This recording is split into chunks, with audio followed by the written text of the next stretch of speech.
बिस्मिल्लाहिर्रहमानिर्रहीम। अस्सलाम वालेकुम व्यूअर्स, मैं हूं chef Samreen. Welcome back to my channel.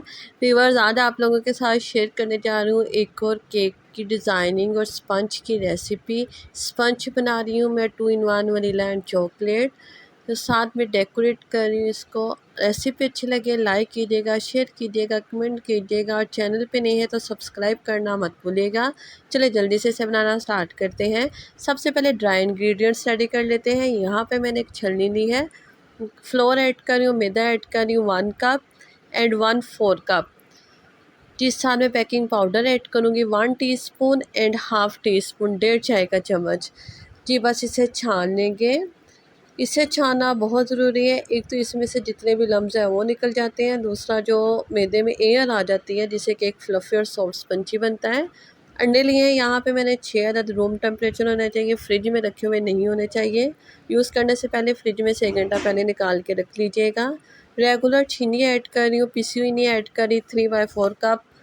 जी चीनी ऐड करने के बाद इसे बीट करना स्टार्ट कर लेते हैं। जब भी अंडों को बीट करना स्टार्ट करें तो इसे मीडियम स्पीड पे ही स्टार्ट किया करें। सॉफ्ट एंड स्पंची केक बनाने के लिए अंडों को अच्छी तरह बीट करना बहुत ज़रूरी है।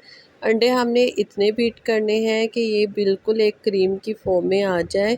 यहाँ पे अंडे बीट नहीं हुए, 3 से 4 मिनट हुए मुझे बीट करते हुए। आप देख सकते हैं अभी इस पर जाग है, एयर बबल्स हैं, ये हमने रिमूव करने हैं। इसी स्टेज पे इस पर मैं वनीला पाउडर ऐड करी हूँ 1 टीस्पून।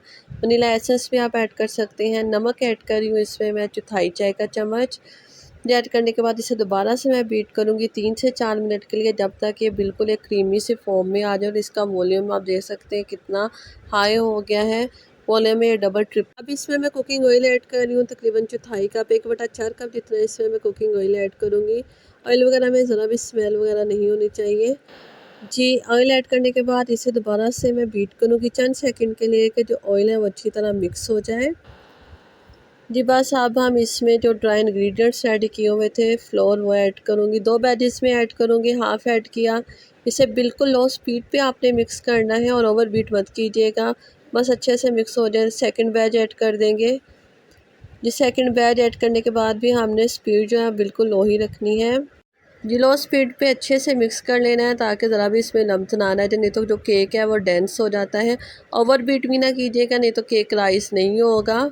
जी व्यूअर्स, यहाँ पे आप इसकी कंसिस्टेंसी चेक कर सकते हैं, बिल्कुल ऐसी होनी चाहिए रिबन फॉर्म में।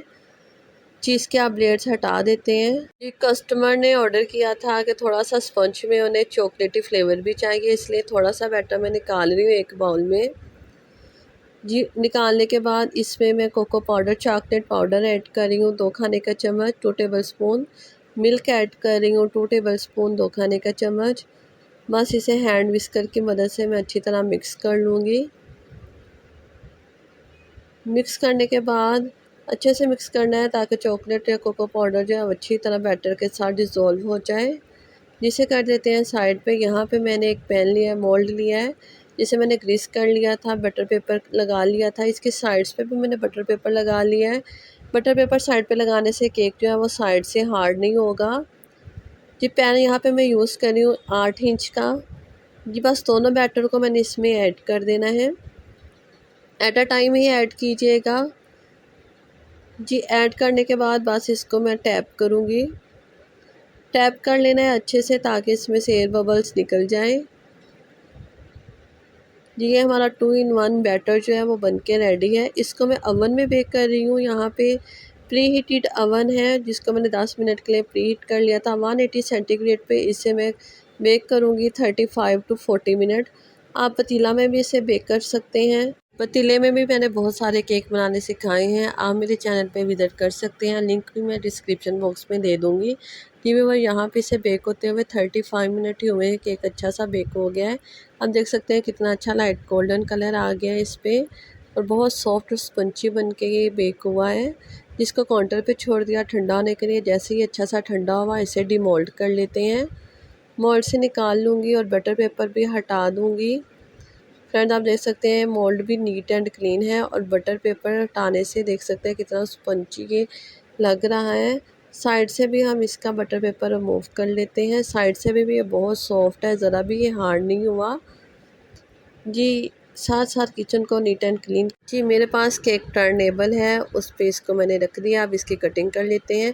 ऐसे केक टर्नेबल इजीली मार्केट से मिल जाते हैं। ब्रेड नाइफ़ की मदद से इसे मैं कट कर रही हूँ, बहुत इजीली कट हो जाता है।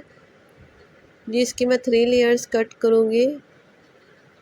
फ्रेंड्स आप देख सकते हैं कितना सॉफ्ट स्पंची केक बनके रेडी हुआ है। ये सेकंड लेयर भी मैंने ऐसे ही इसकी कट कर लेनी है। केक को आपने नहीं घुमाना, बस नाइफ़ को आपने घुमाते हुए इसकी लेयर्स कट कर लेनी है। जी ऐसे ही 3 लेयर्स इसकी मैंने कट कर ली। इसे रख देते हैं साइड पे। केक टर्नेबल को नीट कर लेते हैं। जी केक बोर्ड रखेंगे इस पे।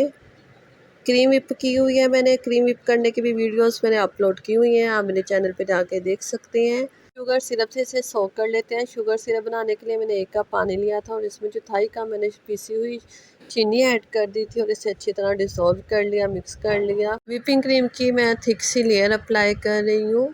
व्यूअर्स ये आप लोगों के साथ मैं 3 पाउंड के केक की रेसिपी शेयर कर रही हूँ। जी क्रीम की थिक सी लेयर लगाने के बाद हम सेकंड लेयर केक की रखेंगे। इसे भी अच्छा सा डिज़ोल्व कर लेना है मैंने। जी एक स्पंज पे मैं तकरीबन 1 कप से थोड़ा सा कम ही पानी लगा रही हूँ। इसे अच्छा सा सोक कीजिएगा। ऐसे केक फ्रिज में रखने से हार्ड नहीं होता, बिल्कुल ये सॉफ्ट रहता है। जी फ्रेंड यहाँ पे मैं सेकंड लेयर क्रीम की अप्लाई कर रही हूँ। थिक सी लेयर अप्लाई कर ले रही है। जी यहाँ पे मेरे पास फ्रूट कॉकटेल है, मिक्स फ्रूट है, पाइनएप्पल चंक्स हैं, वो ऐड करूँगी। फर्स्ट लेयर पे भी मैंने ऐड किए थे, आपको दिखाना मैं भूल गई थी। फ्रेंड्स इस स्टेप पे अगर आपको मेरी रेसिपी ज़रा सी भी अच्छी लग रही है, लाइक कीजिएगा, शेयर कीजिएगा और प्यारा सा कमेंट कीजिएगा। चैनल पे नहीं है तो सब्सक्राइब कर दिया करें, आपकी राय मेरे लिए बहुत वैल्यूएबल है। जी यहाँ पे मैंने सारे फ्रूट चंक्स इस पे ऐड कर लिए और स्पैचुला की मदद से हल्का सा प्रेस कर लूँगी ताकि ये फिक्स हो जाए। बॉटम वाला जो लेयर है उसको मैं उल्टा करके रख रही हूँ ताकि केक को हाइट मिल जाए। जी फ्रेंड्स साइड से मैं क्रम को साइड्स को सबसे पहले आपने कवर कर लेना है क्रीम के साथ। उसके बाद मैं बॉटम पे क्रीम अप्लाई करूँगी। क्रम कोटिंग करना बहुत ज़रूरी है, इससे जो केक की ऊपर वाली लेयर है वो स्मूथ और नीट बनती है। ये ऊपर भी मैंने क्रीम अप्लाई करके क्रम्स को दबा देना है, प्रेस कर लेना है। क्रम कोटिंग करने के बाद आप इसको फ्रिज में रखिएगा 15 से 20 मिनट के लिए और मैक्सिमम आधा घंटा के लिए। इससे जो लेयर सेट हो जाती है और ऊपर से जो हम सेकंड लेयर लगाएंगे वो बहुत नीट बन के रेडी होगी। जी सेकंड लेयर लगाने के लिए मैंने पीच कलर का कलर लेके क्रीम में ऐड कर लिया था, पिंक पीच कलर। जी उससे मैं यहाँ पे सेकंड लेयर अप्लाई कर रही हूँ क्रीम की। जी कस्टमर्स की फरमाइश थी कि उन्हें पिंक या पीच कलर का केक चाहिए। बस ऐसे ही मैंने ये सारी क्रीम अप्लाई करने के बाद स्पैचुला पायलट नाइफ़ की मदद से घुमाते हुए इसको स्मूथ करते जाना है। जी यहाँ पे आप स्पैचुला को हर दफ़ा नीट करके फिर ही इसको नीट कीजिएगा। जैसे केक को मैंने नीट कर लिया, यहाँ पे मेरे पास चॉकलेट गनैश है।